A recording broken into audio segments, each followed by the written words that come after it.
Hey guys, tonight we begin with the medieval peasant wedding, a celebration that somehow blended holy vows, livestock, drunk uncles, and the occasional fistfight into what can only be described as a deeply rustic fever dream. So before you get comfortable, take a moment to like the video and subscribe, but only if you genuinely enjoy what I do here. And let me know in the comments where you're tuning in from and what time it is for you. It's always fascinating to see who's joining us from around the world.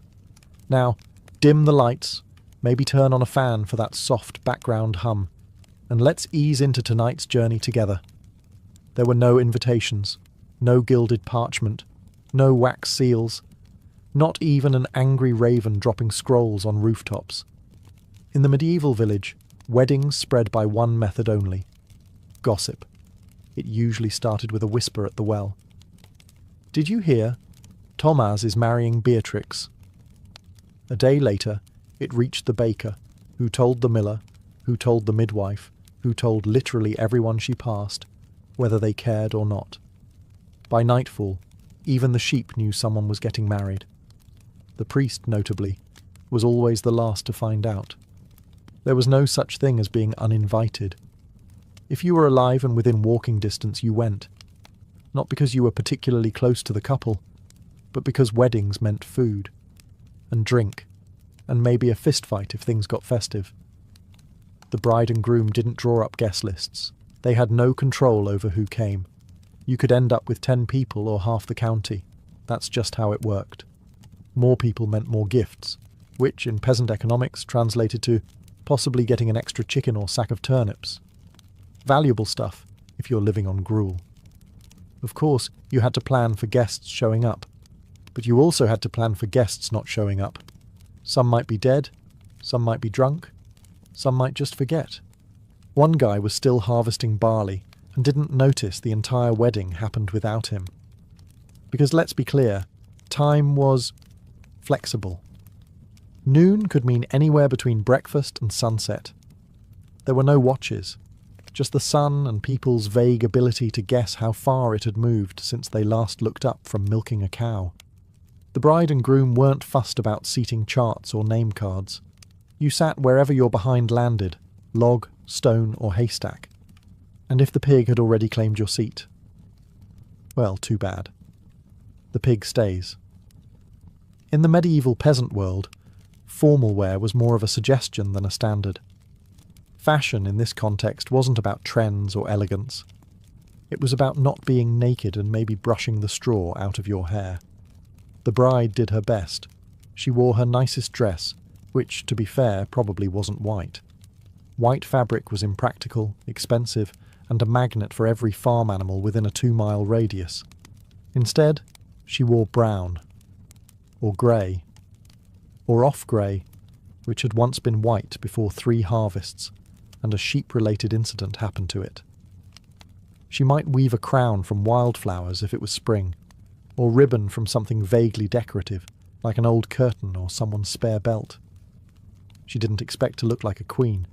She just hoped to look like someone who hadn't been digging onions all morning. The groom, meanwhile, tried to look respectable. He might wash his tunic. He might comb his hair, assuming he still had some. If he had shoes, they went on. If not, barefoot it was. Calloused feet were considered rustic, not rude. And if he smelled vaguely like pig, well, so did everyone. Hygiene was relative. Soap existed, but not the kind you'd want near your eyes.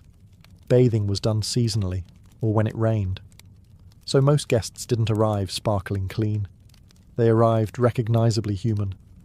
That was enough. Accessories were rare but meaningful. A belt with an extra pouch.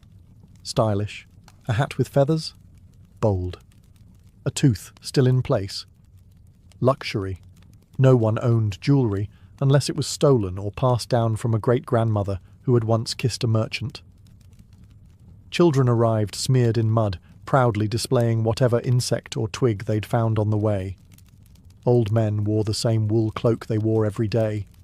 Old women, wrapped in layers, cast judgmental glances at everyone, muttering, "When I got married," under their breath. But no one cared if your hem was frayed or your sleeves didn't match. This wasn't a fashion show. This was a rare break from labour, a communal moment of joy.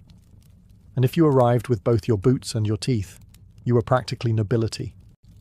The wedding venue was wherever there was space and fewer than 5 pigs. Ideally, it was the churchyard. Not in the church, that was reserved for noble weddings and high-maintenance saints.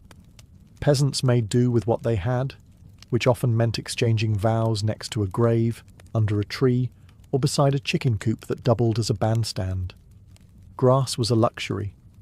Most of the time, the ground was either dry and cracked, or soggy and full of surprise holes.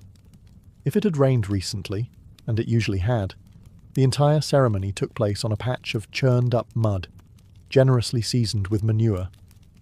Guests arrived wearing their wedding boots, which were just their regular boots but with a resigned expression. There were no chairs, no bunting, no altar made from reclaimed oak. People stood, or squatted, or leaned against fences that creaked ominously.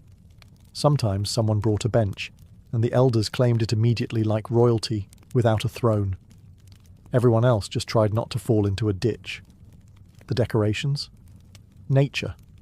Mostly weeds.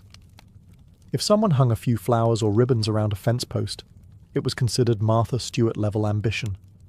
The rest of the setting was filled in by animals, dogs sniffing everything, chickens absolutely underfoot, and the occasional confused goat photobombing the betrothal. And then there were the smells. Pigs in the next field. Sheep nearby. The faint but persistent scent of cabbage stew simmering in someone's pot. Combined with sweat and ale breath, it was less a wedding ambiance and more a medieval cologne sampler. But still, people showed up. Because setting didn't matter. This was a rare break from the grind of survival. The wedding could be held in a puddle surrounded by compost, and it would still be better than weeding barley all day.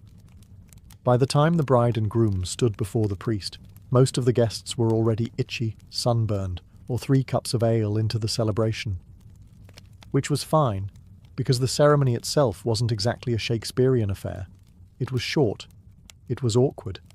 And if the priest had somewhere to be afterward, it was even shorter. For medieval peasants, marriage wasn't about flowers, rings, or tearful vows. It was mostly about contractual clarity. The church, by the 12th century, had begun to insist on a priest's involvement, but truth be told, many couples considered themselves married the moment they declared their consent in front of witnesses. I take you as mine, and you take me as yours. That was the gist. Romantic, in a highly practical, tax-liable way. Some ceremonies included a blessing and a few Latin mutterings. Most didn't involve kissing, not because of modesty, but because no one was eager to put their mouth on someone else's mouth after 6 days without soap. The priest might cross himself, say a prayer, and then rush off to his next task, like helping dig a grave or yelling at a goose. The church had range. There were no rings unless someone found a bent copper trinket or inherited a questionable family heirloom. Some couples exchanged small tokens, cloth, a knife, or a coin, to seal the deal. Others just shook hands and hoped no one backed out before sundown. Consent was the key. Both parties had to agree, out loud, and in front of others. If the bride said nothing and looked like she might bolt, the priest technically had to delay things. But often, a stern glance from a parent or a reminder of dowries already exchanged moved things along. Fast. And that was it. No organ music. No flower petals. No long speeches. Just 2 peasants, standing in a muddy yard, saying yes to a future of shared labour, screaming children, and, if they were lucky, 1 good blanket. But despite the simplicity, the weight was real. In that moment, surrounded by friends, livestock, and curiosity-driven toddlers, they were bound. Not by lace or incense, but by words. And in the medieval world, words had power, especially when followed by ale. Now, when peasants said, "feast," what they meant was, "we have more than one kind of food today and nobody has to steal it." The post-wedding meal wasn't catered. There was no menu. There were no servers. There was, however, a communal pot that had been boiling for hours and contained roughly half the village's hopes and all of its root vegetables. The centerpiece of the meal was usually a stew, bubbling in a cauldron the size of a small cart. Into it went cabbage, leeks, onions, barley, turnips, maybe some dried peas, and, if you were really lucky, a bit of meat. A chicken, if someone had been feeling generous or reckless. Otherwise, flavour was left in the hands of salt or fate. Guests didn't sit at tables. They found a rock, a bench, or a sturdy dog. Bowls were passed around, and if you didn't bring one, you had to eat from your hands or borrow your neighbour's. Spoons were wooden, shared, or theoretical. Fingers did most of the work. Drinks were better. Ale was plentiful, home-brewed and stronger than expected. It went down fast, burned slightly, and made even burnt stew taste like joy. Water was technically an option, but most people avoided it, since it often doubled as a bacteria cocktail. Ale, safer and more festive. Bread, when available, was dense enough to stun a pig. It was either fresh and sour, or old and sharp enough to qualify as a weapon. Cheese made appearances too, but only if the cow had been kind that week. There were no desserts unless someone brought berries or dried fruit, and no one trusted the berries. Still, it was abundance by peasant standards. A second bowl? A third? That was luxury. Children raced around with crusts in hand. Elders gnawed contentedly, gums be damned. Dogs wandered underfoot, receiving more food than usual and less appreciation than they deserved. And despite the lack of silver platters or fancy cuts, the feast meant something. It was a chance to be full, to rest, to celebrate something other than surviving winter. Because when you live a life ruled by seasons, ploughs, and random plague outbreaks, any excuse to eat together and laugh loudly is a victory, even if it tastes mostly like boiled cabbage. Forget blenders and monogrammed towels. In a medieval peasant wedding, the gift registry was simple. Bring whatever you can carry, preferably alive or edible. Wedding gifts weren't about sentiment, they were about survival. Guests brought what they had: a couple of eggs, a chunk of hard cheese, a chicken tied by its feet, or in truly generous cases, a small sack of grain. These weren't presents so much as practical investments in the couple's new life together, because nothing says, "Congratulations on your lifelong binding contract," like half a dozen turnips. Occasionally someone would arrive with something a bit more interpretive. An old hoe missing a handle, a wooden spoon with bite marks, a goat with a limp and questionable eyesight. But even that was better than arriving empty-handed. Showing up without a gift marked you as either very poor or very bold, and either way, people noticed. Money was rare. Most peasants didn't see coins often, and when they did, they tended to hoard them like dragons hoard gold. So the idea of giving money as a wedding gift was laughable. Goods, not coins, made the world go round. If someone gave the bride a jug of ale or a loaf of fresh bread, they were practically royalty. Sometimes gifts were recycled, and yes, that's as medieval as it gets.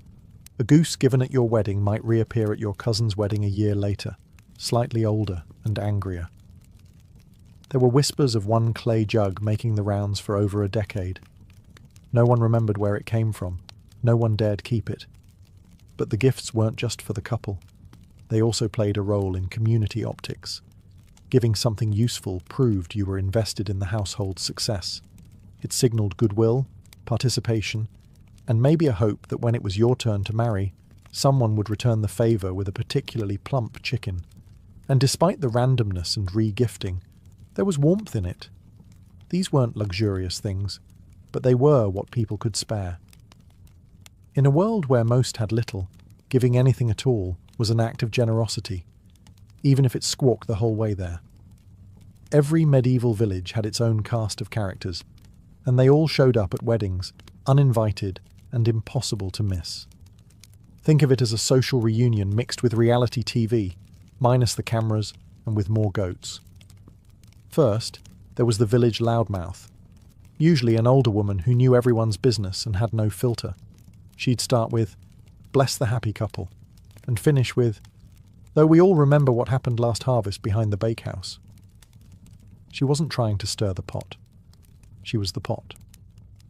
Then came the local wise woman, part healer, part witch, full-time source of rumours. She would bless the couple with a mysterious herb no one could identify and mutter something like, "May your cows always give milk, unless they don't." People nodded solemnly. No one wanted to make eye contact. You'd also spot the retired soldier who hadn't fought a battle in 30 years, but still wore part of his dented helmet and told the same story about a skirmish near France that probably didn't happen. He'd shout, "To the bride and groom!" and immediately fall over. And of course the drunk uncle. Every village had one. Red-nosed, overly affectionate, and prone to yelling, "Love is war," while trying to dance with someone's grandmother. He'd gift a bent spoon or a suspiciously light jug of ale. Still, it was tradition. But beyond the personalities, the real engine of the wedding was gossip. Weddings were ideal breeding grounds for juicy whispers.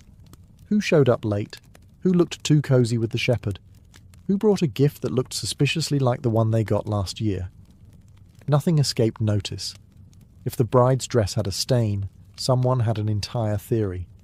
If the groom looked pale, someone declared he'd been hexed. The talk started during the ceremony and would ripple out for weeks, woven into bread lines, passed between milk buckets, and baked into the village's collective memory. And honestly, people lived for it. Life was hard. Gossip was free. If you've ever been to a wedding where no one hired a babysitter, now imagine that, but with more mud, fewer teeth, and absolutely zero supervision. That's a medieval peasant wedding. Children were everywhere, not politely sitting, not carefully nibbling bread. No. They were tearing through the gathering like feral squirrels on a sugar high, fueled by stolen crusts and pure chaos. And no one stopped them. Not because adults didn't care, but because they were busy, eating, drinking, avoiding eye contact with their in-laws. In the absence of structured play or toys, kids got creative. They raced sticks down puddles, threw mud balls at chickens, dared each other to touch the priest's donkey. They used turnips as projectiles and haystacks as crash mats. At least one child always ended up in the stew pot, not in it, thankfully, but close enough to raise questions. Toddlers toddled directly into the ceremony. Babies were strapped to hips or simply plopped onto the ground like satchels.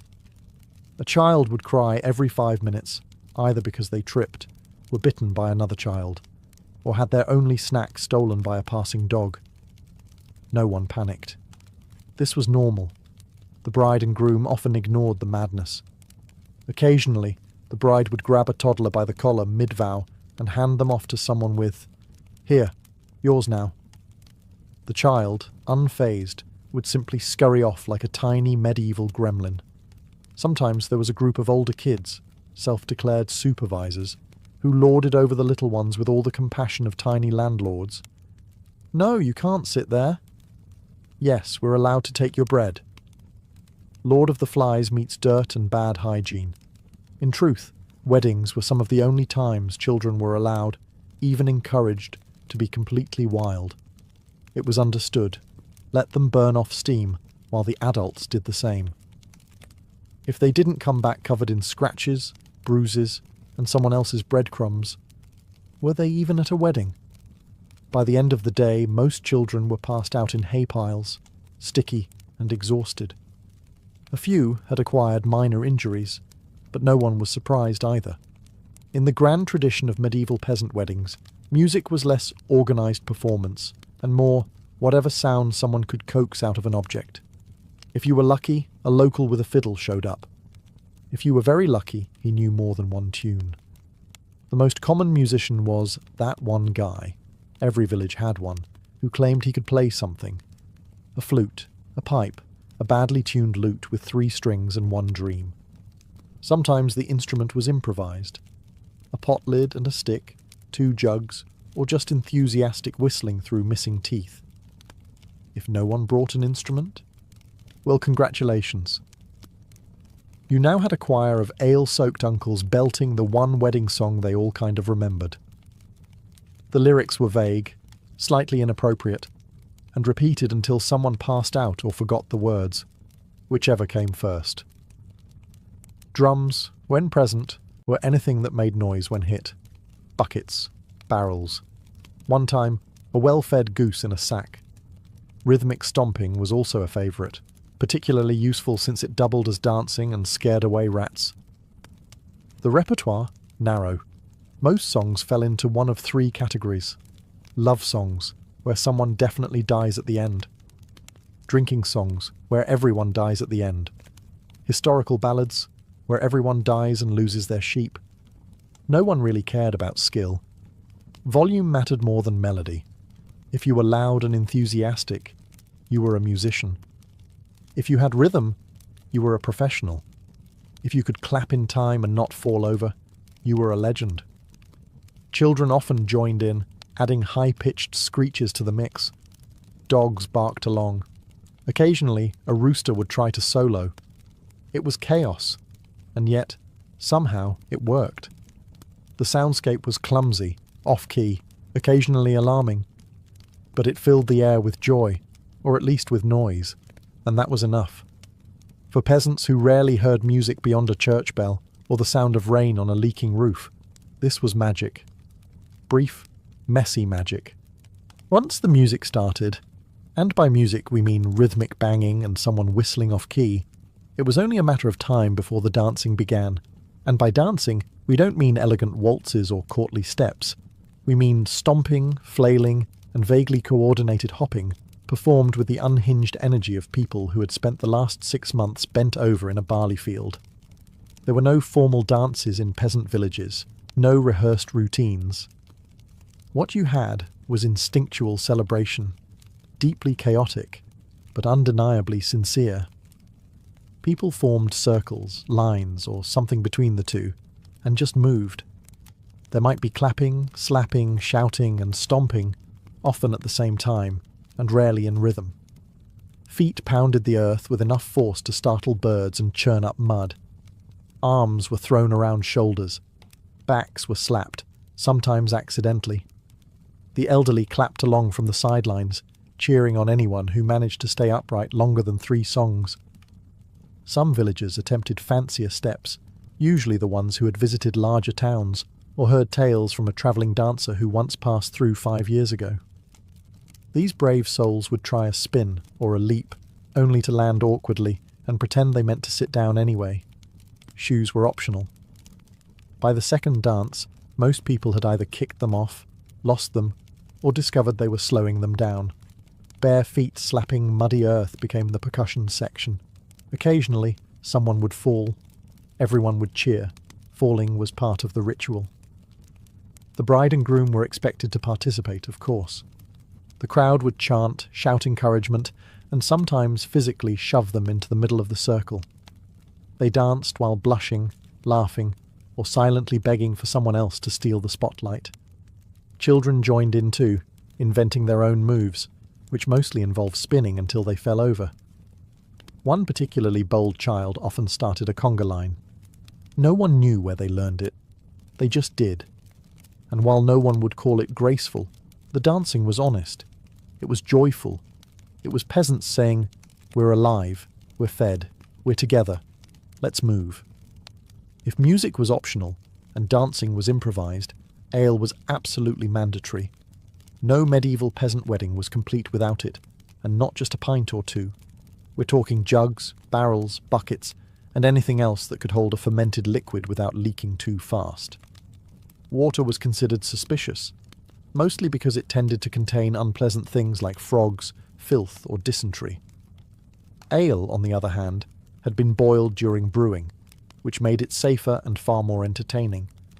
It wasn't always strong, but it could be, depending on who brewed it and how little they valued subtlety. Most weddings featured a mix of weak ale, suitable for children and the elderly, and something stronger, which could drop a grown man in 3 cups flat. The latter was often stored in large wooden casks and ladled out like soup. You didn't ask what was in it. You just drank it and hoped you remembered the rest of the evening. Mugs were passed around freely. If you had your own, great. If not, you shared. No one worried about germs, mostly because the concept of germs hadn't been invented yet, and also because ale felt clean. That tingly burning sensation? That was the sanitizing effect, they said, or possibly blindness. With each round, the crowd got louder, looser, and a bit more chaotic. Polite laughter gave way to belly laughs. Stories became more exaggerated.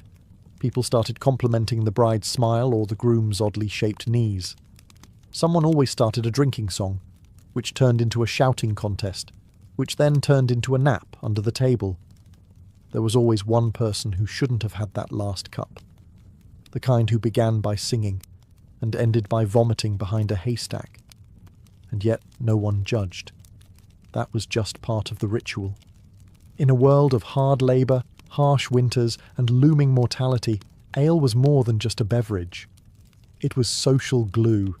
It made people talk, laugh, confess, and occasionally fall into a trough. And at a wedding, it served one essential purpose: to turn a sacred union into a party no one would remember clearly, but everyone would remember fondly. No medieval peasant wedding was complete without a touch of chaos. Not necessarily planned chaos, but the kind that simmers under the surface until someone's elbow nudges the wrong jug or someone else flirts with the wrong cousin.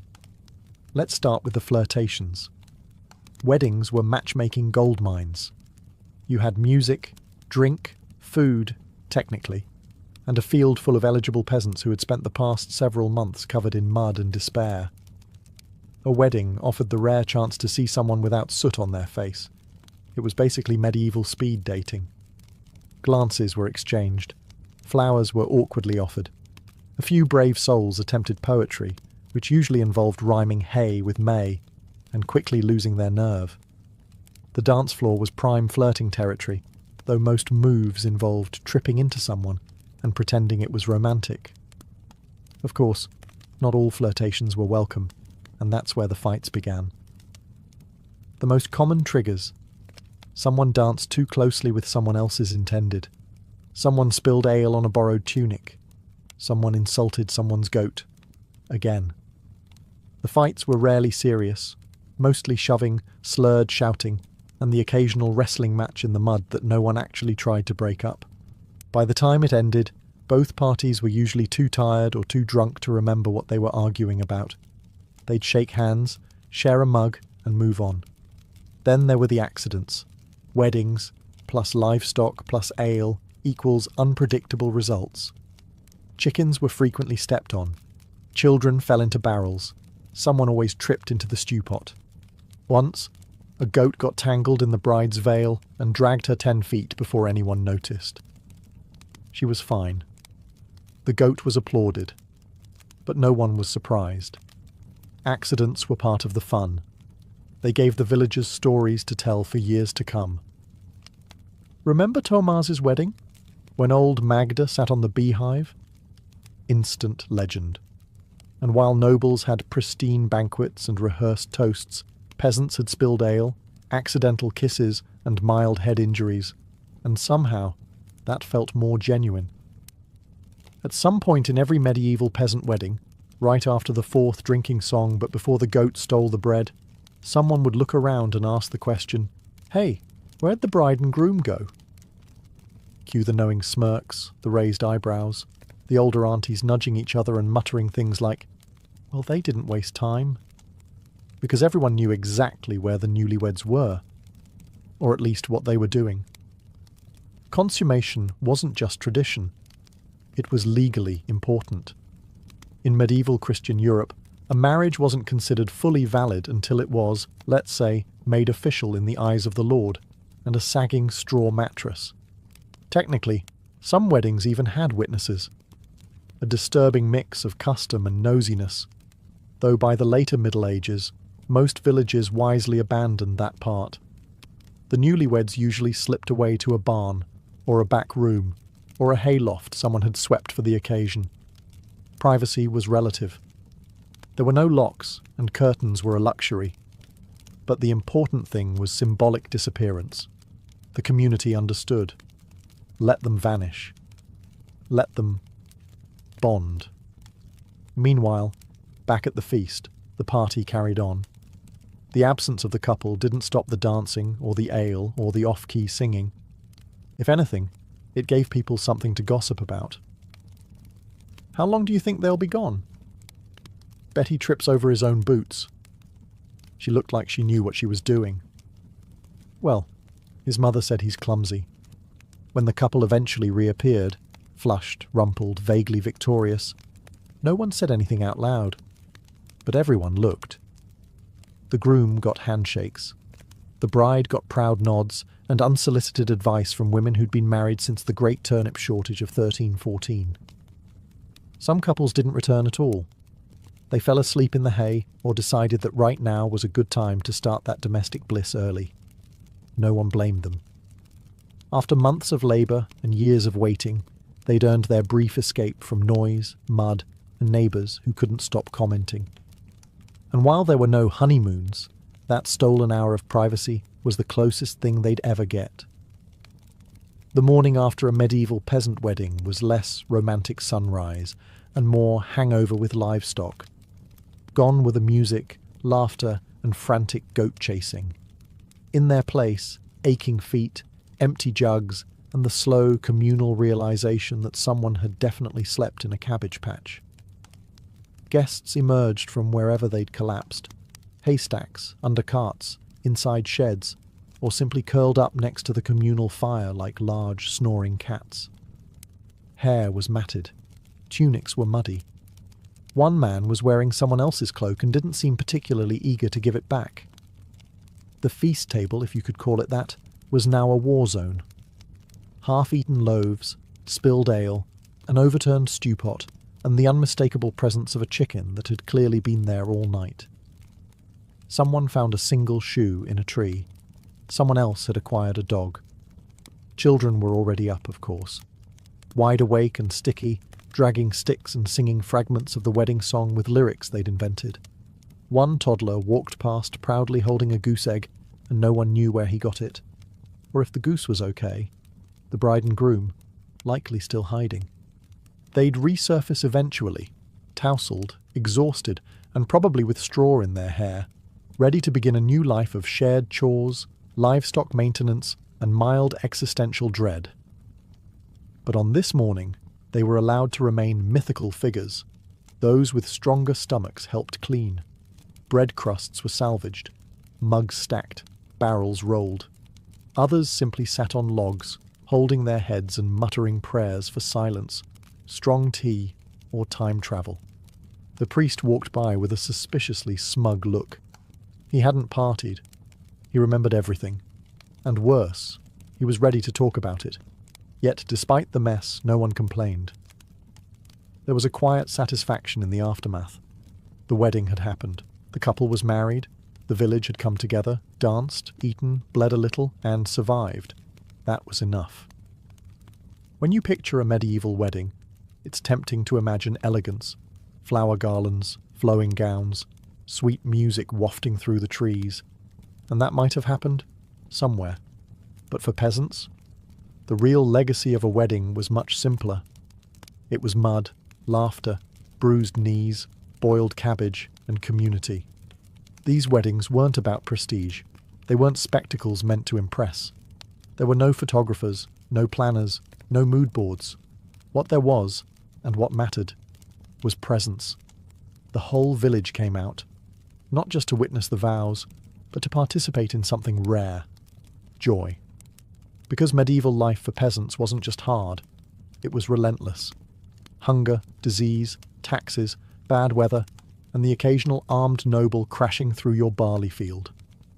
Joy was brief. Fun was suspect.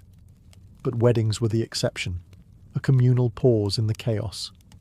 A moment where dirt-stained hands held bread instead of tools, and voices sang instead of swearing at rocks. Even if the stew was bland, the ale ran out, or someone got kicked by a donkey, it didn't matter. What mattered was that the village gathered to say, "These two people now face the world together.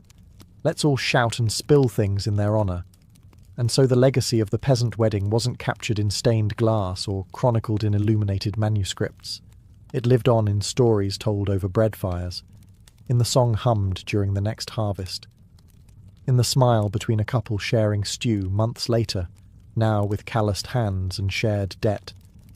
It was in the mud-streaked joy, the the goose-related injuries, the whispered gossip that somehow became legend.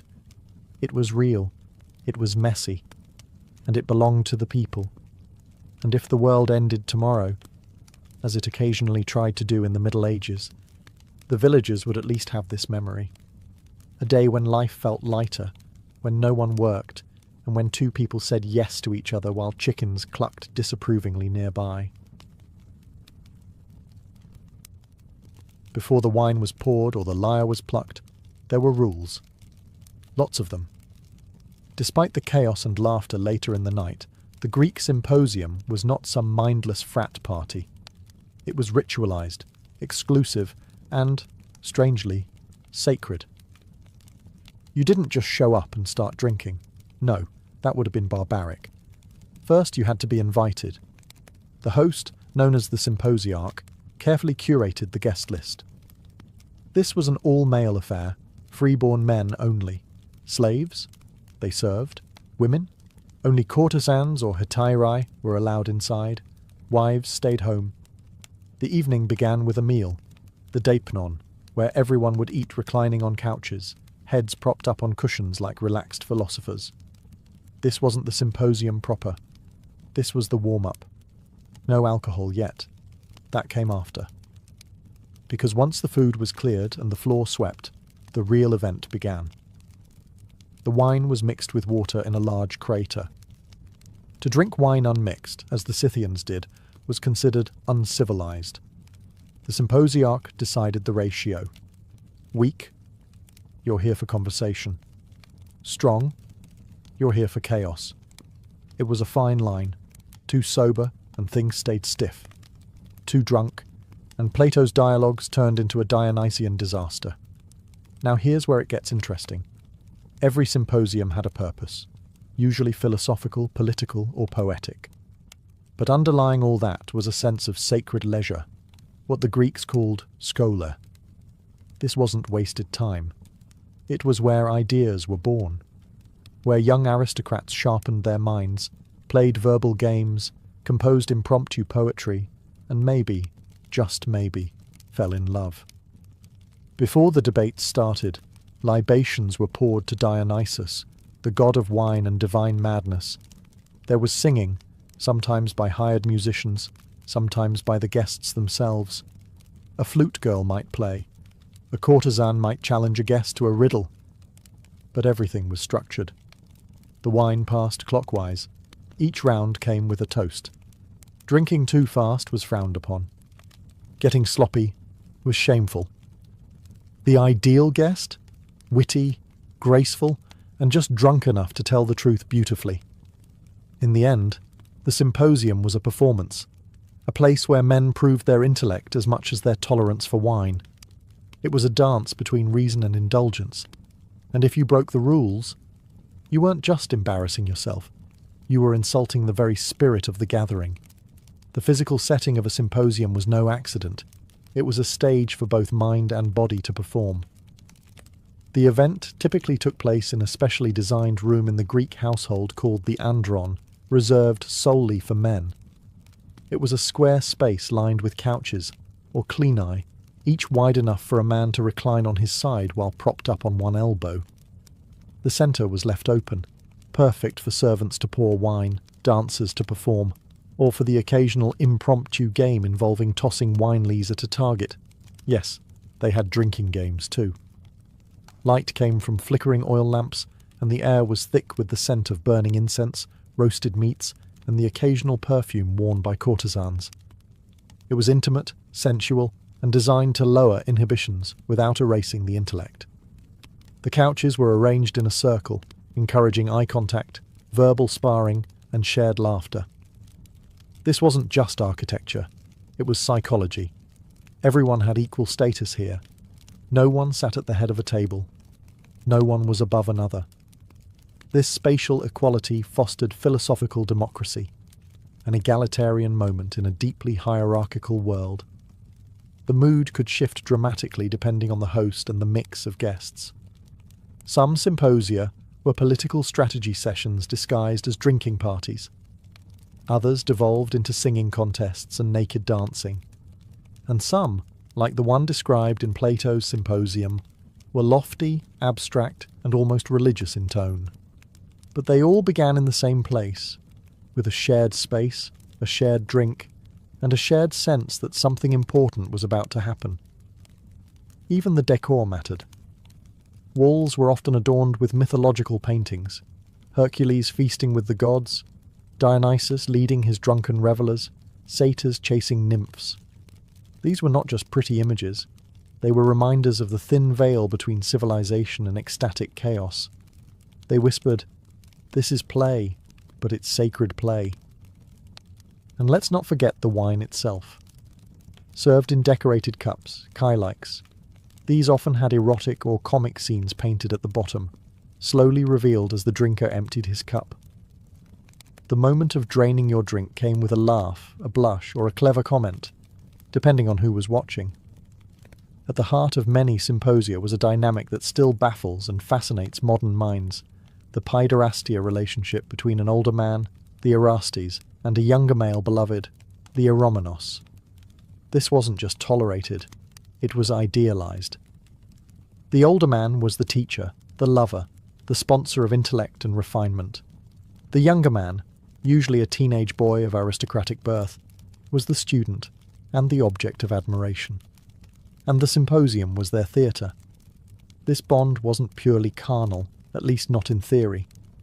It was supposed to be about virtue, discipline, and the passing down of knowledge and moral character. But that didn't stop the air in the symposium from becoming charged with erotic tension. The older men would use clever wordplay and recited poetry to woo the beautiful youths reclining beside them.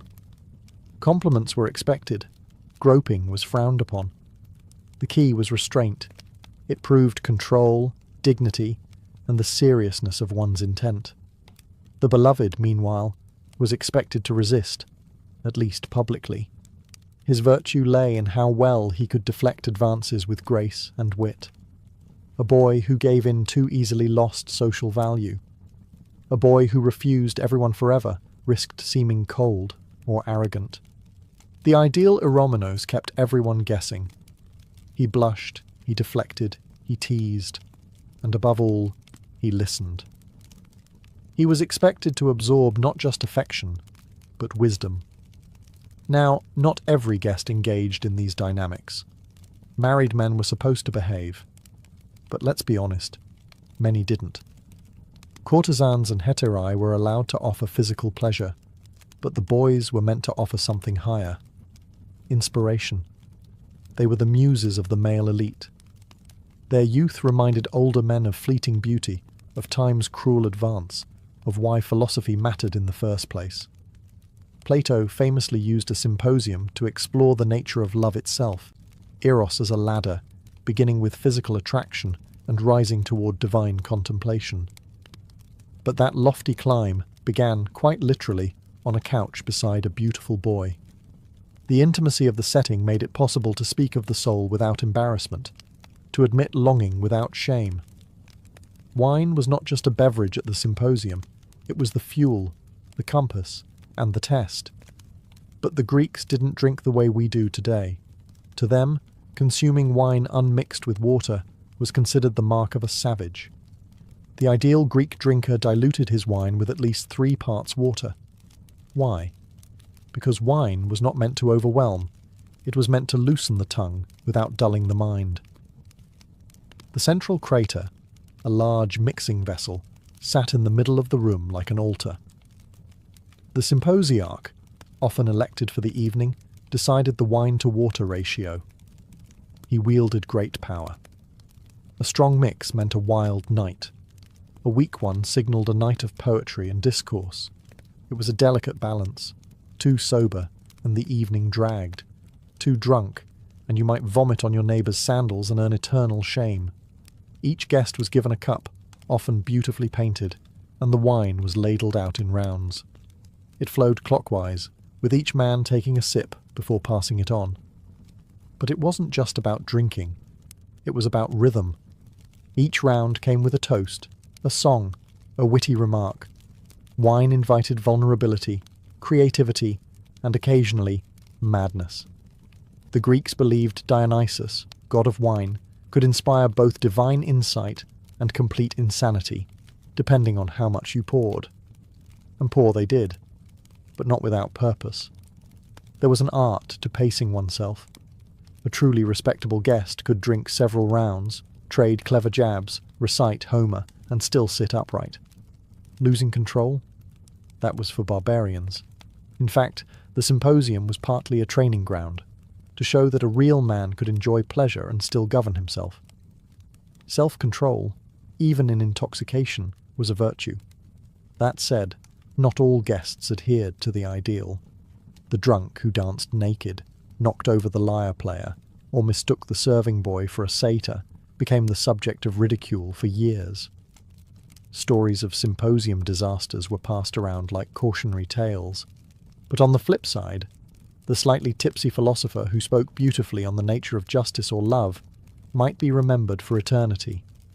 Not every moment at a symposium was philosophical pondering. When the wine flowed and minds loosened, the Greeks turned to games and music, deliberate, structured amusements that revealed a man's spirit, cleverness, and social finesse.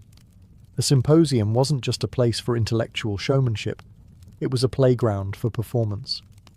One of the most popular games was kotabos, a bizarre and surprisingly elegant pastime.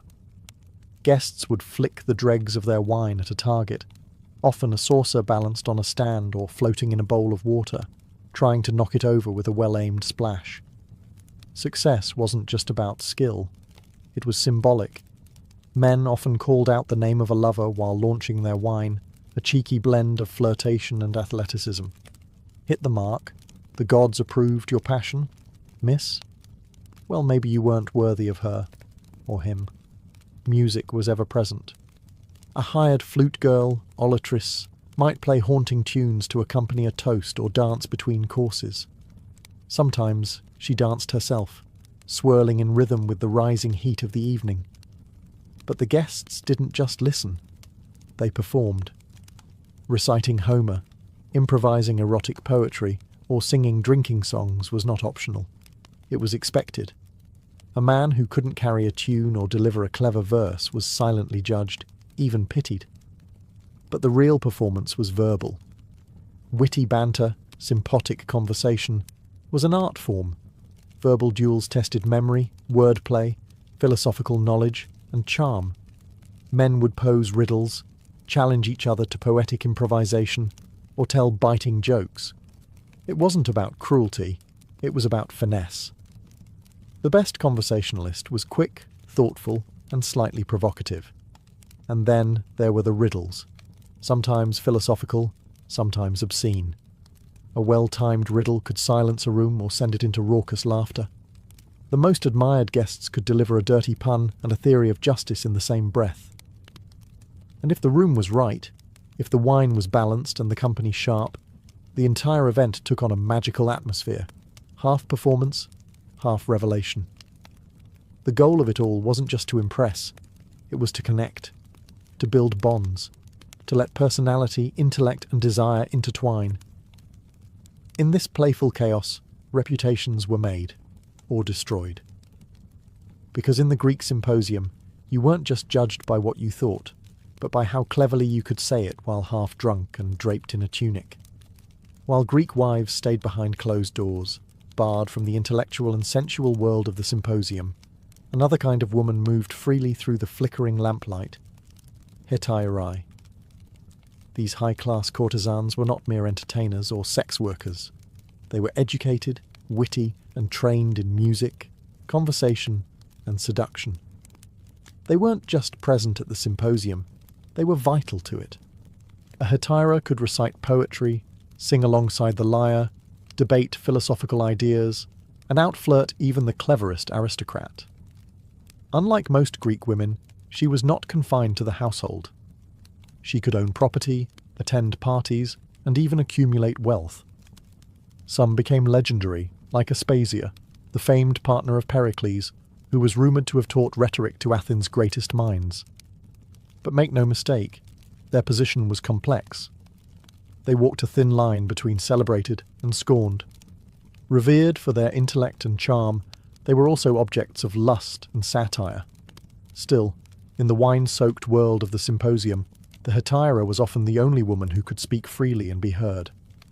Their presence changed the dynamic. With them, the evening was no longer just a boys' club of philosophy and flirting. It became a charged, unpredictable dance of power and performance. A well-placed remark from a hetaira could deflate a man's ego or spark a debate that lasted all night.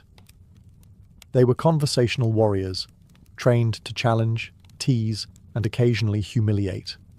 Eroticism was always in the air, but it wasn't always consummated. The flirtation, the tension, that was the point. Some hetairai were lovers, others remained distant, using allure as leverage. They played by their own rules, often using their beauty and wit to climb socially or manipulate political alliances. For many men, these women represented a fantasy: female companionship without domestic duty, sensuality without obedience, intellect without inhibition. They were free in a way that Greek wives could never be, and that made them both intoxicating and dangerous. In a room designed for male pleasure, the hetairai were a reminder that true control was never fully in male hands. They could ruin a joke, redirect a debate, or inspire a poem that would be remembered for generations. In a culture obsessed with power and performance, they were masters of both. While the symposium had its fair share of games, flirtation, and poetic excess, its greatest legacy may be intellectual. Beneath the laughter and rising intoxication, something remarkable happened. Serious thought took root. These were not mere drinking parties. They were laboratories of the mind. Somewhere between the third cup of wine and the last riddle, the guests often launched into debates that would shape Western philosophy forever. The most famous example, of course, is Plato's Symposium, a fictionalized account of a real gathering where Socrates, Alcibiades, Aristophanes, and others explored the nature of love. But this wasn't an isolated event. Across Greece, especially in Athens, symposiums were known as places where ideas collided. Public issues, metaphysics, morality, and human desire were all on the menu. These debates weren't lectures, they were battles of logic, of wit, of emotional conviction. The setting mattered. Wine lowered defences, humour softened blows, and the intimate space gave permission for vulnerability. You could challenge a man's view on justice, his belief in the gods, or even his sexual preferences, and if you were clever enough, earn his respect. One of the central themes was eros, erotic love, not just in the carnal sense, but as a philosophical force. Socrates, through Plato, described love as a ladder. It starts with physical attraction, rises through appreciation of beauty, and culminates in the contemplation of the eternal form of beauty itself. That idea? It was born at a symposium, but other topics came up too. What is virtue? What makes a man wise? Can the soul be immortal? Is pleasure a good in itself, or merely a distraction? These were not academic questions. They were urgent, personal, and delivered in between sips of spiced wine. It's no coincidence that many of the great thinkers of Greece, Socrates, Plato, Xenophon, frequented symposia. These events were incubators of thought. They offered a rare combination: leisure, intellect, sensuality, and challenge. And unlike public forums, the symposium allowed for nuance. You could speak freely, revise your opinions mid-sentence, or offer an idea half-formed and see where it went. For all their intellectual ambition and poetic charm, symposia could, and often did, spiral into chaos. While philosophers dreamed of truth and beauty, reality had a habit of barging in, wine-soaked and staggering. The symposium's tightrope walk between order and indulgence didn't always end well, and when it failed spectacularly. Take Alcibiades, for example, the handsome, brilliant, and deeply scandalous Athenian statesman. He famously crashed the symposium in Plato's dialogue, already drunk, crowned with ivy like Dionysus himself. Instead of offering a sober reflection on love, he gave a wildly personal and sexually charged speech about Socrates. It was funny, emotional, and borderline inappropriate. The line between admiration and desire blurred, and what was meant to be a noble evening turned into an unfiltered outpouring of drunken obsession. But Alcibiades' antics weren't just awkward, they were prophetic. He would go on to betray Athens, flee to Sparta, switch sides again, and die in exile. His love of wine, performance, and recklessness mirrored the dark side of the symposium culture. Charm without restraint, brilliance without ethics. And he wasn't alone. Many political scandals had their roots in symposia. Gossip spread quickly. Who flirted too boldly? Who got too drunk? Who insulted a guest or blasphemed a god in the haze of wine? It was all noted, whispered, and weaponized. A misstep in a private symposium could ruin a public career. Symposia also became associated with decadence, especially in later periods. As Athens declined and Rome rose, the original balance of intellect and indulgence tilted dangerously toward pure hedonism. Wine was no longer watered down. Guests competed in gluttony instead of poetry. The flute girls outnumbered the philosophers. And what was once sacred play became cynical performance. Even the Spartans, famously austere, mocked Athenian symposia as soft, effeminate, and corrupt.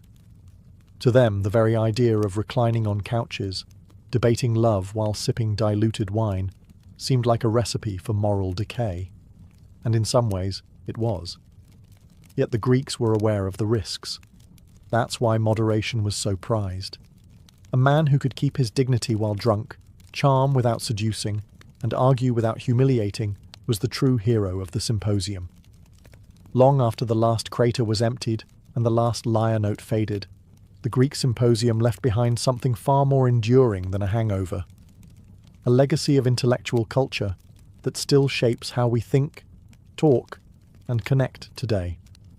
What began as a structured drinking party became one of history's most unlikely engines of philosophy, art, and social development. The symposium offered a radical idea, especially for its time, that leisure wasn't merely idleness. It was sacred space.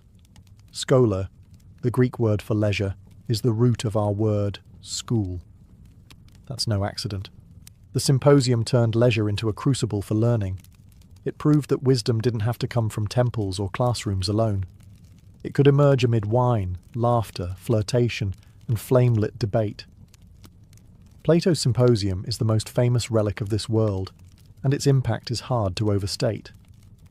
It gave us not just a model of structured philosophical dialogue, but enduring concepts like Platonic love, the ladder of Eros, and the idea that beauty and truth are intimately connected. The format of that work, men reclining, drinking, and riffing on a shared theme, would become the prototype for everything from university seminars to late-night salons. The Romans inherited the symposium and transformed it into the convivium, a more lavish, less philosophical affair, but the structure remained. Medieval and Renaissance thinkers reawakened the spirit of the symposium in their own salons, circles, and societies. And even today, we carry echoes of it. The dinner party that turns into a deep conversation at midnight, the book club that spends more time on existential questions than the actual book, the podcast where two minds drink, laugh, and dissect reality. Even the symposium's flaws have left their mark. The gender exclusivity, the hierarchies of beauty and age, the danger of excess, all remain relevant as cautionary tales in how communities are built and broken. But perhaps its greatest gift was the idea that pleasure and thinking need not be at odds. That beauty, desire, humour, and intellect could all share a single room. That truth could be seduced, not just reasoned. In the end, the Greek symposium wasn't just where philosophy met pleasure. It was where civilization discovered that the mind, the body, and the spirit all need a place to play. And in that sacred wine-slicked space, the Western world learned how to talk. Imagine walking through the streets of ancient Thebes or Memphis. The heat radiates off the limestone, and the air smells of incense, lotus, and palm wine. But what grabs your attention isn't the temples or the towering obelisks. It's the people. Men and women alike, their faces adorned with thick black eyeliner that extends dramatically from the corners of their eyes. Their heads are crowned not with natural hair, but with ornate wigs, braided, curled, sometimes perfumed. It's striking, unmistakable, and absolutely everywhere. In ancient Egypt, personal appearance wasn't just a matter of vanity, it was a coded language. What you wore on your head and painted around your eyes told the world who you were, what you believed, and where you stood in society. Wigs and eyeliner weren't mere trends, they were statements of identity, spirituality, and hygiene. Eyeliner, made from a dark green pigment called malachite, or the more famous coal from galena, a black lead sulfide, was applied with careful precision. The look was bold, but not just for beauty. It was believed to protect the eyes from harsh sunlight, much like how athletes today use black grease. More importantly, it had deep spiritual and medicinal significance. The ancient Egyptians believed the pigment protected against evil spirits and infections, especially from the Nile's ever-present flies and bacteria. This wasn't superstition alone. Modern science has confirmed that lead-based coal may have had antimicrobial properties. So yes, your eyeliner could save your life. As for the wigs, they were more than fashionable headpieces. Hair was shaved regularly to maintain cleanliness and prevent lice. Wigs were worn daily by elites and on special occasions by commoners. The material varied: wool, plant fibre, or human hair, and so did the complexity. Some were simple plaits, others towering structures of curls, beads, and even gold ornaments. A well-made wig was expensive and a symbol of wealth, much like a tailored suit or luxury handbag today. Together, the wig and the eyeliner created a persona, controlled, composed, and sacred. To appear in public without them, especially in the upper classes, would be unthinkable. It wasn't just about looking good. It was about being civilized, clean, protected, and in harmony with the gods. To ancient Egyptians, kohl wasn't just makeup. It was protection, identity, and even a kind of prayer.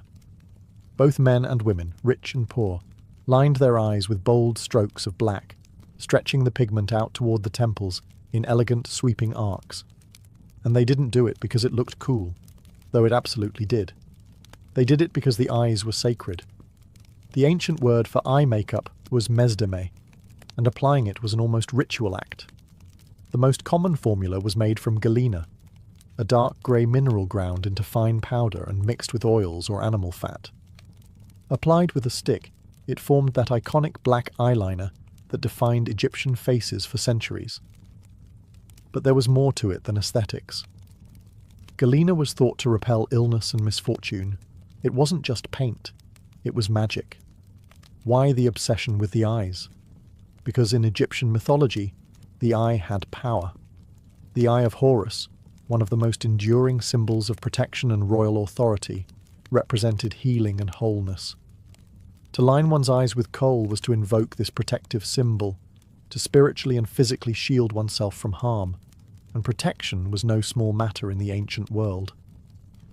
The Nile, while the giver of life, also brought disease and pests, flies, dust, bacteria. These were everyday concerns. Kohl may have acted as an early form of sunscreen and an antimicrobial barrier. Archaeologists even found that the lead salts in kohl stimulated nitric oxide production in the skin, which helps the immune system. So, in a very real sense, it healed while it decorated. But the use of kohl wasn't the same for everyone. The wealthy had access to finely milled galena and decorative applicators made from ivory or polished wood. Poorer citizens might use simpler versions or crushed charcoal. But the impulse to adorn and protect the eyes transcended class. Even labourers could be found with lined eyes, their own form of everyday sacredness. Interestingly, the act of painting one's eyes was deeply sensual, and not just in the modern cosmetic sense. It was intimate. To prepare your eyes for the world meant preparing your soul. It was a connection to the divine, the hygienic, and the erotic, all traced along the lash line. In ancient Egypt, your hair, or more precisely your wig, told people everything they needed to know about you. who you were, how clean you were, how rich you were, how close to the gods you stood. Wigs weren't just vanity, they were status, practicality, and ritual, all woven into a single elegant headpiece. Let's start with the basics. Most Egyptians shaved their heads. The reasons were practical and cultural. In the sweltering Egyptian climate, real hair was hot, sweaty, and a magnet for lice. Shaving it off was cleaner, cooler, and far more comfortable. But walking around bald didn't exactly scream elegant. So, enter the wig.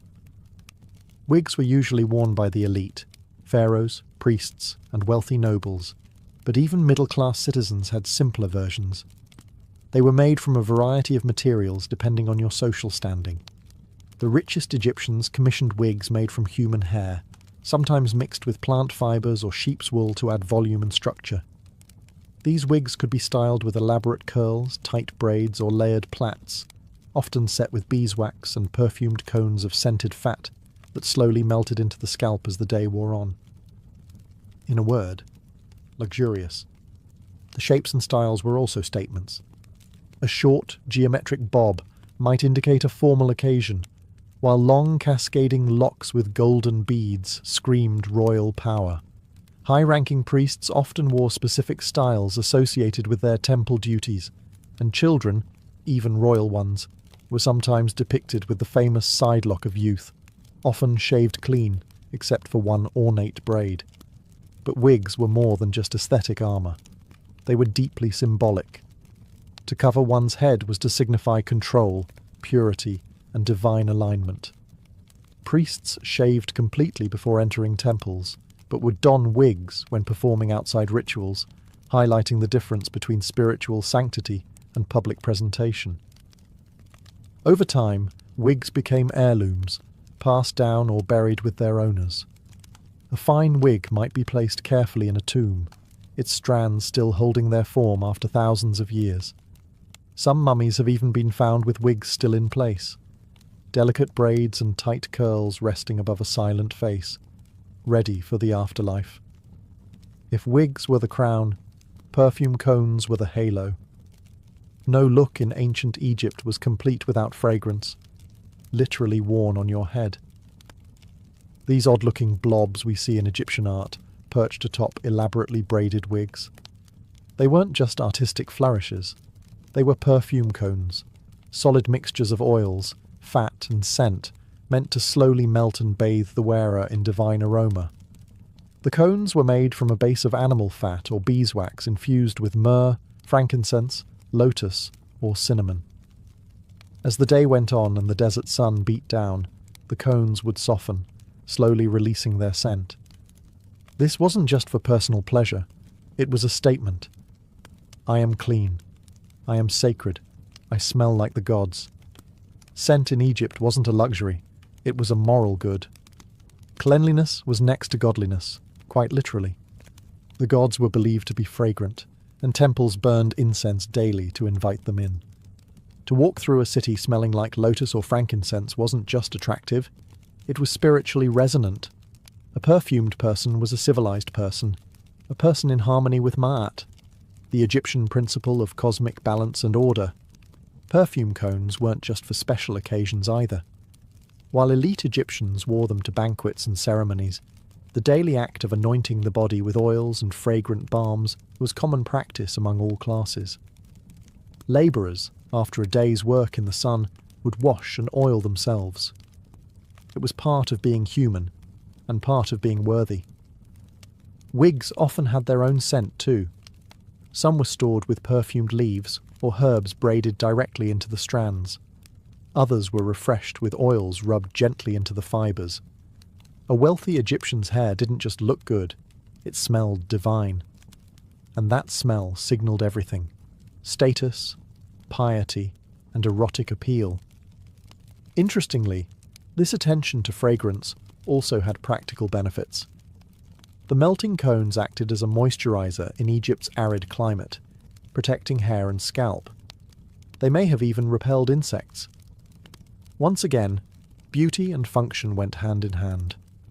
One of the most striking features of ancient Egyptian beauty culture was its egalitarian approach to cosmetics. In a world where modern standards often assign makeup and grooming to women alone, ancient Egypt blurs the lines. Men wore eyeliner, women shaved their heads, everyone oiled their skin, perfumed their bodies, and wore wigs on special occasions. Beauty was not gendered, it was sacred, hygienic, and deeply social. A high-status Egyptian man might begin his day with a full-body wash, followed by anointing himself with scented oils. Then came the application of kohl. Yes, thick, black eyeliner, applied with a smooth hand to both upper and lower eyelids. The eyes were extended outward with that iconic line we still associate with pharaohs and gods. It wasn't vanity. It was identity. Women followed a similar ritual, though with even more complexity in hair and fragrance. The beauty standards for elite women were steep. Pale skin, elaborate wigs, painted lips using ochre or carmine, and wide, defined eyes. But here's the twist. These routines weren't about competing with other women or impressing men. They were about aligning oneself with the divine. After all, the gods themselves were depicted in full regalia, heavily adorned, beautified, radiant. Androgyny, in fact, played a powerful symbolic role in Egyptian iconography. The gods blurred gender roles constantly. Hathor, the goddess of beauty and fertility, was both motherly and erotic. Osiris, ruler of the underworld, was depicted with green skin, a fake beard, and makeup, hardly hypermasculine. Even pharaohs like Akhenaten were portrayed with curiously genderless features. Soft bellies, almond eyes, wide hips. This cultural acceptance of beautification across genders created a society where appearance was not just tolerated, it was expected. A man who didn't line his eyes or keep himself perfumed could be seen as lazy, uncivilized, or even irreligious. Personal grooming wasn't an indulgence, it was a duty. Even servants and labourers partook in the ritual, though with simpler materials. They might use soot instead of galena, plant oils instead of expensive perfume, linen wigs rather than human hair. But the impulse was the same: to present oneself as whole, clean, and worthy of respect. In ancient Egypt, to be clean was to be close to the gods. Dirt wasn't just unpleasant, it was unholy. And personal hygiene was a form of spiritual discipline. That's why wigs, eyeliner, perfumes, and cosmetics weren't just accessories of wealth or vanity. They were physical proof of your class, your discipline, and your worthiness to participate in society. Let's start with the basics. Hair. Shaving the head and body was common among both men and women. Hair trapped sweat and lice, enemies in the desert climate. A clean-shaven scalp signified order, self-control, and spiritual cleanliness. That's why priests, who served in temples, were required to shave completely and bathe multiple times a day. Their ritual duties demanded not just piety, but visible purity. Wigs then became both a practical and symbolic solution, offering style while allowing one to remain ritually clean underneath. Bathing was a daily practice for anyone who could afford the time and water. The wealthier you were, the more elaborate your hygiene routine. Wealthy households had footed basins and servants who poured water scented with lotus or rose petals over your body. You'd scrub yourself with natron, a naturally occurring mineral salt that served as soap, and follow it up with a generous application of oil to keep the skin supple. Your fragrance, too, told others how much you were worth. A cheap oil made from castor or moringa might get you through the day, but frankincense, cinnamon, or lotus oils, those marked you as someone of distinction. To be clean and perfumed was to be respectable. To be unwashed or smelly wasn't just a personal failing, it was a social scandal. And what about your eyeliner? The quality of your kohl, how finely it was ground, what minerals it used, and how artistically it was applied, was another visible marker of class. Sloppy lines or cheap materials would betray you immediately. A nobleman's kohl case might be made of ivory or alabaster. A labourer's, carved roughly from clay or wood. Clothing, too, reinforced these hygiene signals. Light, white linen was preferred. clean, breathable, and symbolic of purity. Stains or unwashed fabric suggested laziness or low status. In ancient Egypt, beauty wasn't just for the living, it followed you into the afterlife.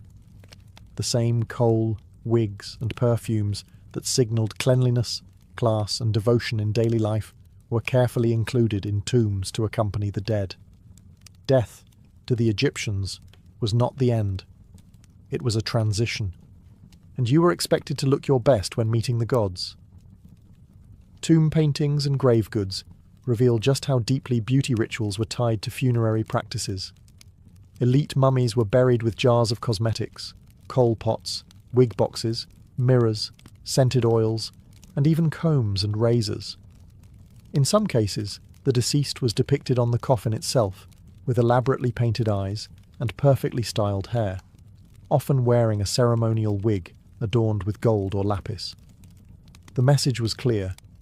The soul should arrive in the next world clean, composed, and divine.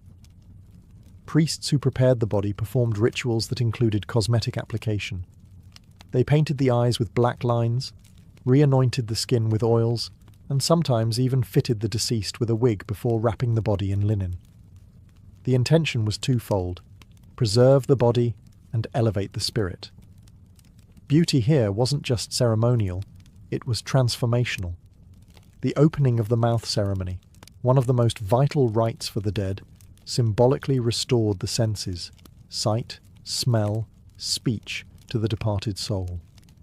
The beautifully lined eyes of the deceased were not merely symbolic. They were meant to see again in the afterlife. The perfume cones and sacred oils helped the spirit smell the sweet air of paradise, and the polished mirrors ensured the dead could admire their own perfected form for eternity. Even gods of death and protection were depicted as beautiful. Anubis, the jackal-headed embalmer, appears with black-lined eyes and sleek, idealized features. Isis and Nephthys, protectors of the dead, were always shown with perfect hair and divine cosmetics, models for both the living and the dying. For Egyptians, to be well-groomed in death was to show respect to the gods and signal readiness for rebirth. To decay, to stink, to appear unkempt. These weren't just physical failings, they were spiritual ones. Beneath the elegance of ancient Egyptian beauty, rituals lay a world of practical tools, well-crafted, ritualized, and surprisingly sophisticated. If you were an elite Egyptian preparing for a banquet, temple service, or your own burial, you didn't just slap on kohl with your finger or run a comb through your hair blindly. You had a personal beauty kit, often as finely made and symbolically charged as any religious artifact. Let's start with mirrors. Made from polished copper or bronze, these handheld discs gleamed enough to reflect the face clearly, at least for those who could afford them. These mirrors often had ornate handles carved from wood, ivory, or faience, and shaped like gods, lotus stems, or protective deities.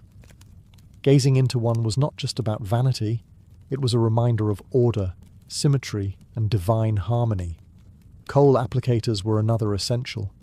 These were not flimsy brushes but thin rods, sometimes carved from bone, ivory, or metal, designed to dip into stone or ceramic pots filled with powdered galena or malachite. The act of lining one's eyes with these tools was often meditative, precise, and done with great care. Some of these applicators were so treasured they were buried with their owners. Wig combs were flat, wide, and made from carved wood or ivory, designed to gently untangle the intricate braids and curls of elaborate wigs. Wealthier individuals had full grooming kits that included razors for shaving, tweezers for plucking stray hairs, and even scent jars designed to hold various fragrant balms. Some high-ranking women even had servants whose sole job was maintaining wigs and mixing personalized perfume blends. Cosmetic palettes, slabs of stone used to grind and mix pigments, were part of nearly every household. Even children's tombs sometimes contained small palettes, indicating how early beauty rituals began. The famous Nama palette, one of Egypt's earliest archaeological finds, shows cosmetic tools already present at the dawn of Egyptian civilization, blending politics, ritual, and aesthetics into one stone. These tools weren't hidden in drawers.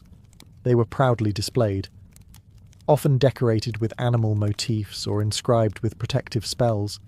They served as reminders that beauty wasn't separate from life. It was central to it. You weren't just painting your face. You were participating in a sacred art form, using tools blessed by centuries of tradition. Thousands of years have passed since the last pharaoh applied his kohl, or a noblewoman placed a perfumed cone atop her wig.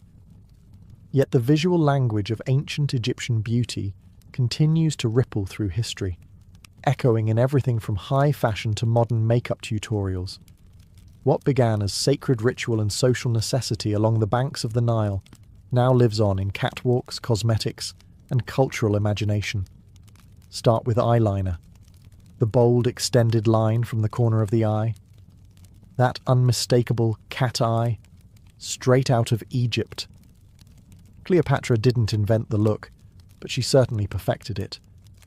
And her image, widely circulated in art and cinema, turned Egyptian eye makeup into a global symbol of allure, mystery, and power. Today's eyeliner trends, whether high fashion or everyday glam, still chase that same elongated, dramatic form born in the temples of Hathor and the tombs of queens. Wigs, too, have made their rounds. Ancient Egyptians treated them not as mere fashion, but as expressions of hygiene, status, and control. Today, they represent transformation, identity, and even empowerment, worn proudly by celebrities, cancer survivors, and cultural performers alike.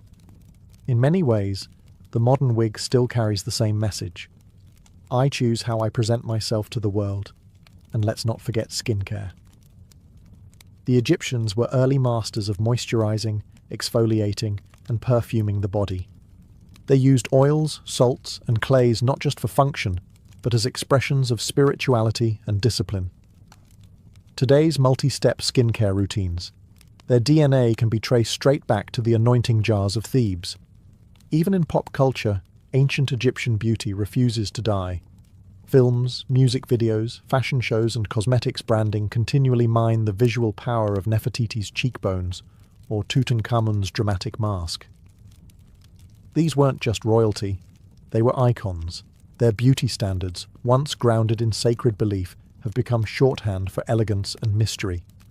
But what endures most is the idea that beauty is never just about looking good. For the Egyptians, it was health, holiness, identity, and social structure, all painted in black coal and sculpted in curled wigs. And in a world that still wrestles with image, self-expression, and ritual, their message remains timeless. Beauty is power. Beauty is protection. Beauty is purpose. And from the temples of Karnak to the vanities of today, that truth still lines our eyes. In the dying days of 1606, 3 small ships, Susan Constant, Godspeed, and Discovery, slipped away from the foggy shores of England under the banner of the Virginia Company. A private joint stock enterprise, the Virginia Company wasn't launching this voyage for charity or for the Crown's glory. It was a business venture, driven by dreams of gold, silk, spices, and, above all, profit. What they got instead was mud, disease, starvation, and a tiny, fragile outpost that would become the seed of British America. The men aboard these ships were a curious blend. There were seasoned sailors and labourers, but also many gentlemen, men with swords and titles, but no farming experience. Most had no idea how to build a colony. Few had ever done hard manual labour in their lives. Their expectations were wildly out of step with the reality waiting on the other side of the Atlantic. After more than 4 months at sea, including a stop in the Canary Islands and a storm-battered journey through the Caribbean, the expedition finally arrived in what would later be called Virginia. On May 14th, 1607, the settlers selected a swampy, uninhabited peninsula along the James River to build their settlement. They named it Jamestown, in honour of King James III. From a defensive standpoint, the site seemed ideal. It was far inland enough to avoid detection by the Spanish Navy, and surrounded by water on 3 sides, offering protection from possible native attacks. But the location came with a cost. Brackish, undrinkable water, rampant mosquitoes, and poor soil. It was, in almost every practical sense, a death trap. Still, they unloaded their supplies and began constructing a wooden fort. The settlers had little idea what awaited them. Harsh summers, freezing winters, and a thin supply line stretched across the ocean. Within weeks, illness began to spread. The water made them sick. Food was scarce. Leadership was weak, arguments constant. And yet, in that miserable, mosquito-infested patch of land, they laid the first stones of what would eventually grow into an empire. The gamble was massive. The risk was astronomical. But the dream of empire, wealth and glory drove them forward, blind to the disaster that was already beginning to unfold. Jamestown had been founded. But survival? That was a whole other matter. From the moment the settlers set foot on Jamestown's soil, death began its slow, relentless march. The land was lush with promise, but the reality turned cruel. The water was brackish, too salty to drink safely and too polluted to support life. Crops failed to grow in the sandy, marshy soil, and the men, mostly unused to hard labor, were not prepared to farm, fish, or hunt effectively. Within weeks, dysentery, typhoid, and malaria began to spread. Food supplies ran low almost immediately. Their original stockpiles, brought across the Atlantic, were never meant to last through an entire year. The settlers had counted on regular resupply ships and perhaps some quick local harvesting. Neither materialized. Most of the colonists were gentlemen or craftsmen, not farmers. They lacked the knowledge to grow crops in a new climate, and too many refused manual labor altogether, considering it beneath their station. The summer of 1607 was punishingly hot. Disease ravaged the population. Insects were everywhere. Drinking water from the river only worsened their condition. As hunger grew more desperate, the settlers turned to increasingly grim measures. They boiled leather for broth. They scavenged for roots, acorns, and even snakes and rats. By the winter, known grimly as the starving time, the situation turned horrific. That winter, the colony was under siege, not by Native Americans, but by nature and their own hubris. With Captain John Smith injured and gone, and tensions with the Powhatan Confederacy worsening, trade came to a halt. The settlers were effectively trapped behind the wooden walls of their fort, surrounded by hostile forests and freezing temperatures. Eyewitnesses reported unthinkable acts. The colonists resorted to cannibalism, exhuming corpses and boiling human flesh to survive. George Percy, one of the colony's leaders, later wrote of how they were driven through insufferable hunger to eat those things which nature most abhorred. Of the roughly 500 colonists alive in the fall of 1609, only about 60 survived to see the spring. If Jamestown had a turning point in its early chaos, it came in the form of one man, Captain John Smith. Soldier, adventurer, and, as he loved to remind everyone, survivor of many battles, Smith was not a nobleman. He didn't wear a powdered wig or carry a fancy title. But what he lacked in social standing, he made up for in grit, audacity, and hard-earned experience. Exactly what the floundering colony needed. By the fall of 1608, with the death toll rising and morale near collapse, Smith took command. He didn't ask politely. He seized control. The gentlemen who had refused to work found themselves on the receiving end of his infamous policy. He that will not work shall not eat. It wasn't a metaphor. Smith enforced labour, dividing the settlers into work gangs for building, farming, and securing firewood. No one was exempt, not even the gentlemen. Starvation had no respect for social rank. Smith also recognized the necessity of building relationships with the surrounding Powhatan tribes. Where others had treated the natives with suspicion or hostility, Smith brought diplomacy backed by force. He traded copper pots and beads for corn and grain, using gifts, threats, and strategic shows of strength to secure food. These exchanges weren't always peaceful, but they often worked. In a time when famine haunted every meal, Smith's ability to secure supplies kept the colony from total collapse. He mapped the Chesapeake Bay with military precision, drawing the first accurate charts of the region. These would prove invaluable to future settlers. His exploration also revealed how little the English knew about the land they claimed. They weren't in a void. They were surrounded by powerful, organized native societies that vastly outnumbered them. Despite his success, Smith wasn't loved. He was abrasive, egotistical, and quick to insult his enemies, which in Jamestown was practically everyone.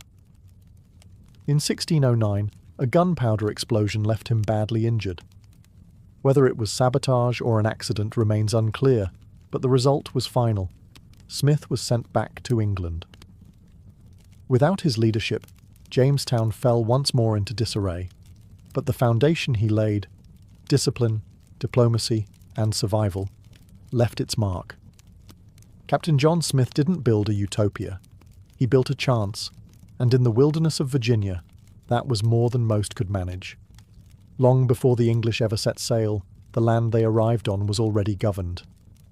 It was not empty wilderness, but the heart of a vast and powerful Native American empire, the Powhatan Confederacy. Led by Wahunsenakau, referred to by the English simply as Chief Powhatan, this alliance of over 30 tribes controlled the entire Chesapeake region.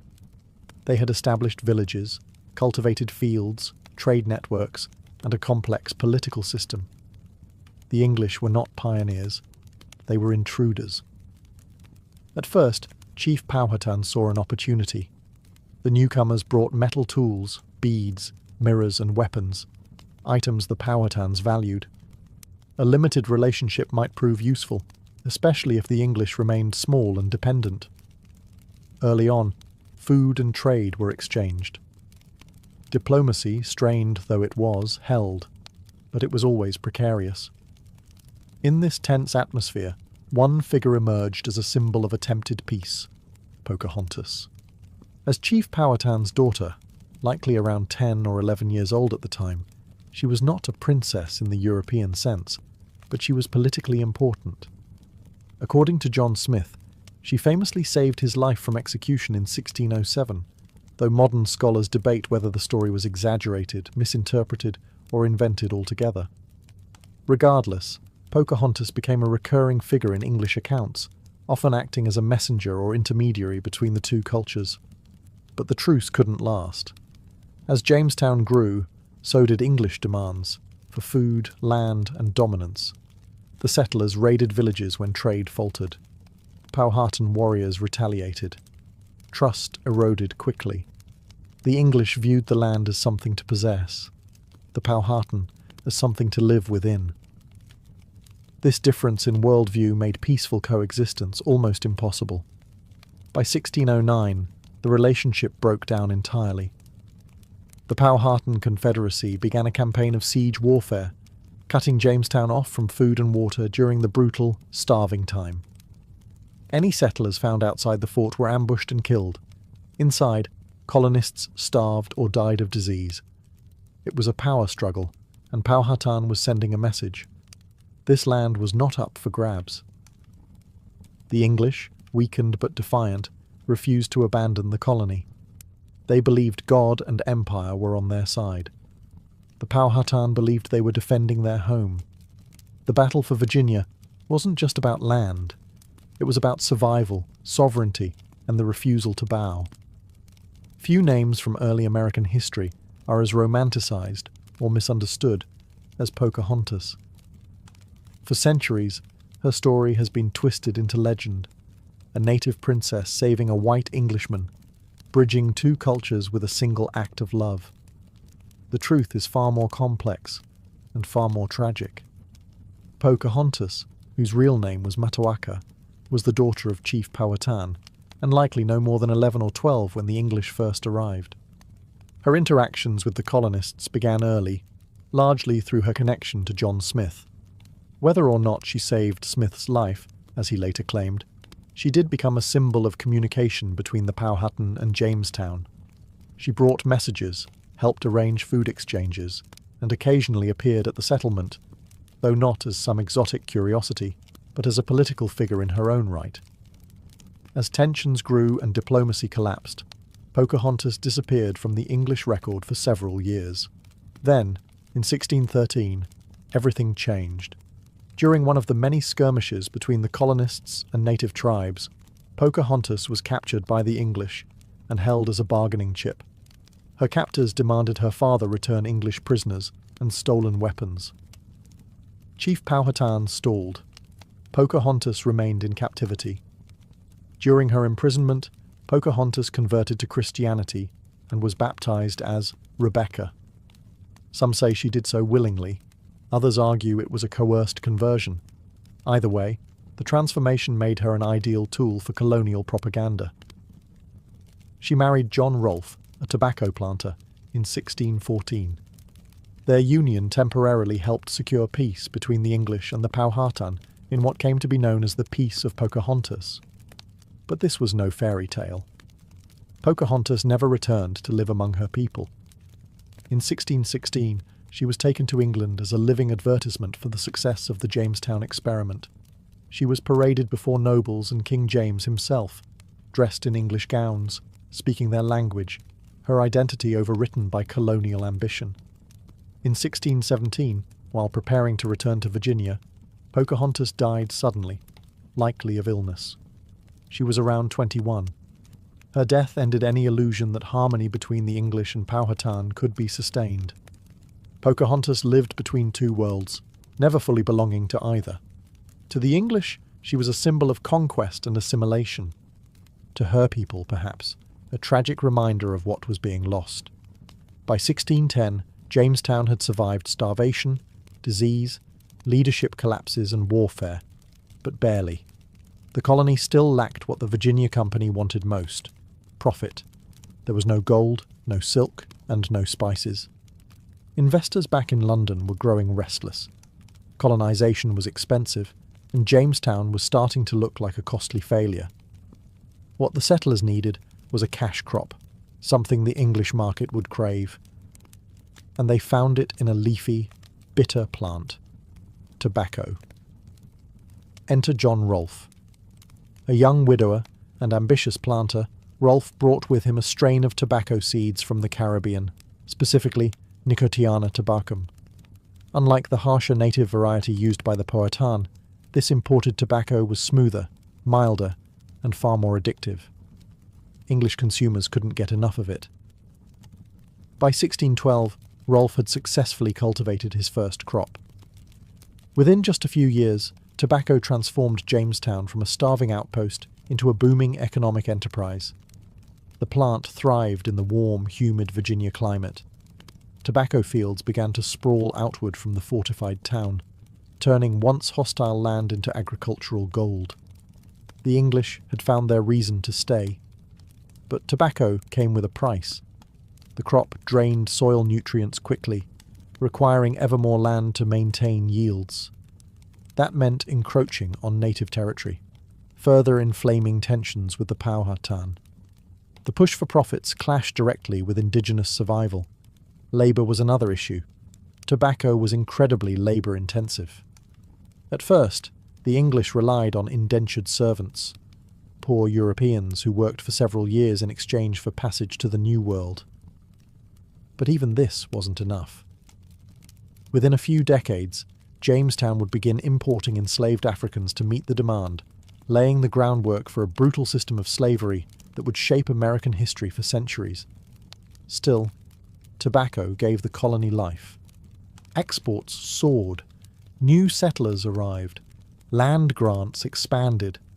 Jamestown was no longer just an imperial experiment. It was a functioning, profitable settlement. It wasn't the future the Virginia Company originally envisioned. They had dreamed of finding gold mines and building cities. What they got was a muddy patch of land and fields full of tobacco. But it worked. And for England, that was enough. Tobacco didn't just save Jamestown. It bound the future of the American colonies to the soil, to labour, and to a deadly kind of success. In August of 1619, a ship anchored near Point Comfort, not far from Jamestown. Aboard were around 20 African men and women, captured by Portuguese traders seized by English privateers, and now sold to the English colonists. Their arrival marked a moment both understated and monumental, the first recorded instance of Africans being brought to English North America. The ship, the White Lion, had captured its human cargo from a Portuguese slave ship en route to the Spanish colonies. Once in Virginia, the Africans were exchanged for food and supplies. Official records described them as 20 and odd Negroes, and their exact legal status remains debated by historians. Were they slaves in the full sense? Or were they treated like indentured servants, expected to earn freedom over time? The truth is complex and ominous. Early records show that some Africans, like Anthony and Isabella, did gain freedom and even owned property. But as tobacco profits grew and labour needs increased, the lines between indentured servitude and racial slavery began to harden. What began ambiguously would, within a few decades, evolve into a rigid system of race-based chattel slavery. At first, these Africans joined a colony already dependent on forced labour. The fields of tobacco needed more hands than the English could provide. Indentured European labourers were dying of disease or fleeing into the frontier. The colonial economy was hungry, and African labour, perceived as more durable and less costly in the long term, offered a solution. The 1619 arrival is often considered a foundational moment in American history, not just for Jamestown, but for the nation that would emerge centuries later. It marked the beginning of a racial caste system that would shape laws, economies, and identities for generations. Yet at the time, it likely passed without fanfare. There were no speeches, no records of outrage, no sense of historical turning point. Just another transaction in a colony built on survival and profit. But the legacy was profound. Those first Africans, stripped of homeland, family, and freedom, laid roots in Virginia soil. From their suffering and resilience would grow a long, painful chapter of American history. Jamestown wasn't just the birthplace of English America. It was the beginning of something darker too, the American system of racial slavery. By 1619, Jamestown was no longer just a ragged outpost clinging to life. It was an economic engine fueled by tobacco and powered by labour, both indentured and enslaved. Yet, profit alone couldn't bind a people together when the Virginia Company's distant managers in London ignored colonial needs. The settlers demanded a voice. What they got would shape representative government in English America. In July 1619, Governor George Yeardley convened the First General Assembly at Jamestown's church, calling together 22 elected burgesses from various settlements along the James River. It was an unprecedented experiment, colonists choosing their own legislators to enact laws, levy taxes, and address local concerns. Over 3 days, these burgesses passed ordinances on land distribution, trade with native tribes, and even penalties for drunkenness. A bitter irony in the colony where wine and tobacco flowed freely. This representative body wasn't perfect. Voting was limited to free male property holders, landowners, or those with a certain tobacco yield. Yet it established a principle. Political power derived from consent, not just royal decree. When new settlers objected to unfair taxes or arbitrary arrest, they appealed not to the company's distant directors, but to their elected burgesses. Jamestown residents now had a mechanism to protect their interests, if they could only keep it alive amid crises. Trouble arrived swiftly. English reinforcements failed to arrive in 1622, and the Powhatan Confederacy launched a coordinated attack that killed a quarter of the colony in a single morning. The General Assembly reconvened at Smith's Hundred, debating emergency measures for defence and welfare. They authorised militias, regulated trade licenses, and organised food stores. The Assembly became not just a legislative body, but a lifeline. Yet the Virginia Company's mismanagement persisted. Reports of misused funds, high mortality, and intermittent supplies angered King James I. In 1624, he dissolved the company's charter and proclaimed Virginia a royal colony. Jamestown's governor was now appointed by the Crown, but the General Assembly remained intact, an enduring legacy of 1619. Through charter collapse, deadly attacks, and economic turmoil, Jamestown's self-government proved its worth. The colony had transformed from a private venture into a political community, forging institutions that would outlast its cradle of mud and mosquitoes. As tobacco fields expanded and new settlers arrived, the idea that ordinary colonists could elect representatives became woven into the DNA of English America, a seed planted at a battered church in Jamestown, ready to bear fruit in the centuries to come. By the mid-1620s, Jamestown had evolved far beyond a struggling outpost into something entirely new, the symbolic and practical heart of English America. Yet its survival had been brutal. Thousands of lives had been lost through starvation, warfare, disease, and exploitation. The settlement's resilience, however, set a pattern that would shape the future colonies, the United States itself, and the modern world. Jamestown established critical precedents, both good and troubling. Politically, it pioneered representative government in North America. The General Assembly, founded in 1619, gave settlers a direct voice in local laws and taxation, laying the groundwork for American democracy. It showed colonists they could govern themselves, not perfectly, but independently. When tensions eventually arose between colonies and the British Crown, it was this deeply rooted tradition of self-rule that would fuel the revolutionary spirit. Economically, Jamestown's tobacco success was equally influential, binding future American prosperity to agricultural exports. Tobacco cultivation sparked a plantation economy that demanded vast amounts of land and labour. This hunger for labour initially led to indentured servitude, but rapidly accelerated into the full-fledged system of racial slavery that would define the American South for centuries. Culturally, Jamestown left lasting imprints too. English traditions, laws, language, and religious practices spread from the muddy banks of the James River to settlements along the Atlantic coast and beyond. Yet it also fostered a culture of violence and racial division, embodied by conflicts with native peoples and the exploitation of enslaved Africans. These seeds, planted early, would bloom into generations of systemic inequality and struggle. The Powhatan people paid perhaps the heaviest price.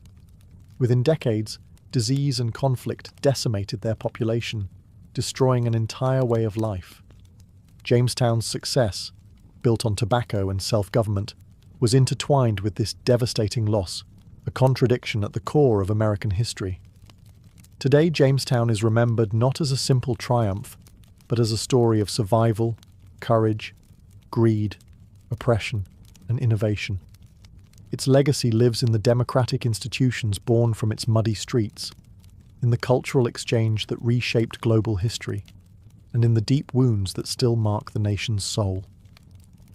Ultimately, Jamestown's true legacy is complexity itself, a tale not easily simplified into heroes or villains. Instead, it remains a raw, honest mirror reflecting what America would become. Ambitious, contradictory, inventive, and often painfully human.